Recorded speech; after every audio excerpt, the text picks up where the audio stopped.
nós está começar que projeto aqui, eigenlijk maior para fazer uma petição inteira ano, pero netamente dentro do período que a escola será e a escolar novo também começar, nós está pondo ênfase na essa aqui na de maneira que é maior para fazer petição. De caso aqui pelo menos sigue, de corto que está uma conversação particular na escola.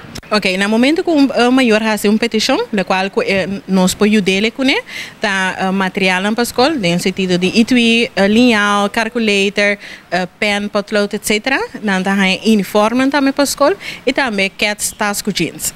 No caso aqui, tem algum critério para essa aqui, para indicar detalhes? Correto. O critério não tá o maior me está inscrever na Bonaire, por lo menos 5 anos. Se é um juditeira que tem menos que 5 anos na Bonaire, isso não está aplicável.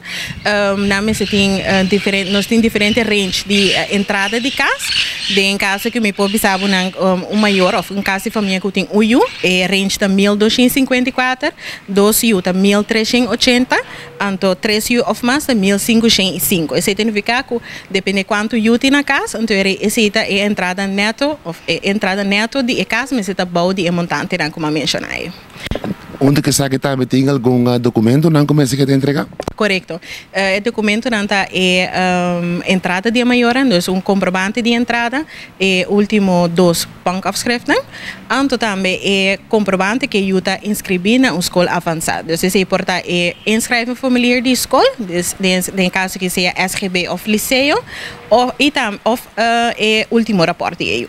Conosco prende bom hora aqui não se capacitando na S2 especificamente para voorgezet onderwijs. Correto, para a escola secundária. Para maior rango que está escutando que na União também escola básico, esse está bom de encargo de OLB, então é maior rango para fazer uma petição se que nosso colega na OLB.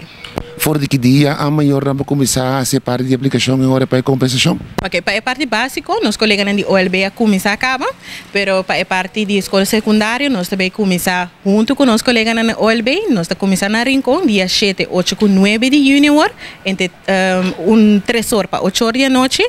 A seguinte semana, 4, 16 e 17 de junho, nós estamos na Avante, junto com os colegas na OLB, e horário também está entre 3 horas para 8 horas, então for de 20 de junho até o 28 de julho é maior na começar a aplicação para a escola secundária, para passar cerca da nossa oficina aqui na entre 1 hora e 4 horas. Pero se tem maior que não por passar no horário de consulta, sempre não por download o formulário, então assim na aplicação online. Tem uma fecha que você será parte de aplicação para compensação?